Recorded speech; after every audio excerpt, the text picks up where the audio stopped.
Hello အားလုံးပဲမင်္ဂလာပါဒီနေ့မှာတော့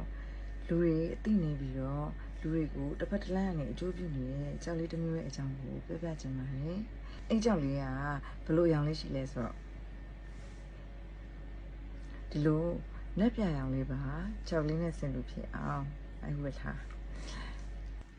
ဒီလိုလက်ပြရောင်ရှိရဲ့ lapis lazuli လို့ခေါ်တဲ့ကြောက်လေးတွေကလူတွေကိုဘလို့တစ်ဖက်တစ်လမ်းကနေပြီးတော့အကျိုးပြုနေလဲဆိုတော့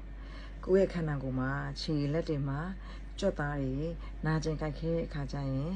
ဒီကြောက်လေးတွေကိုအသုံးပြုပြီးတော့ကိုယ့်ရဲ့ကြွက်သားတွေနာကျင်ကြိုက်ခဲတာတက်တာအောင်လုပ်လို့ရပါတယ်ရှင်ဒီလိုလက်ပြရောင်ရှိရဲ့ lapis lazuli လို့ခေါ်တဲ့ကြောက်လေးတွေကိုကိုယ့်ရဲ့ခန္ဓာကိုယ်ပေါ်မှာကြွက်သားတွေနာကျင်နေတဲ့အခါမှာအသုံးပြုတဲ့ကရိယာလေးတွေမှာထည့်ပြီးတော့အသုံးပြုခြင်းအဖြစ်တော့၎င်းဒါမှမဟုတ်ကိုယ့်ရဲ့ခန္ဓာကိုယ်ပေါ်မှာတိတ်လေးနဲ့ပတ်ပြီးတော့အသုံးပြုခြင်းအပြင်ကိုယ့်ရဲ့နာကျင်နေတဲ့ကြွက်သားတွေကိုပြေလျှော့စေနိုင်ပါတယ်လေရှင်။ကြောင်ရှိရဲ့ lapis lazuli ဆိုတဲ့ကြောက်လေးတွေကိုဟိုးနှစ်ပေါင်းများစွာတဲ့အခါအေဂျင့်နိုင်ငံနဲ့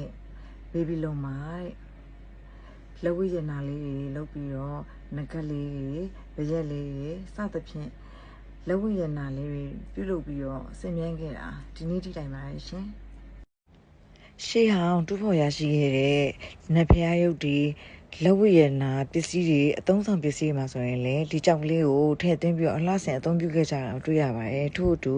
တပ်အိုင်လို့ခေါ်တဲ့ဒီ event eye မျက်လုံးပုံစံလေးမှာလည်းသူတို့ကအထူးသဖြင့်ပြုလုပ်ပြီးတော့အသုံးပြုခဲ့ကြပါတယ်ဒါကြောင့်လူတွေကိုတစ်ဖက်တစ်လမ်းနေပြီးတော့အကျိုးပြုနေတဲ့အကျိုးရှိစေမဲ့ကြောက်မျက်နာလေးတွေကိုစင်ပြန်ခြင်းအပြင်ကိုကတဘာဝတရားယူပို့ပြီးတော့လဲချစ်နိုင်ပါစေပို့ပြီးတော့လဲတမိုးထားနိုင်ပါစေရှင်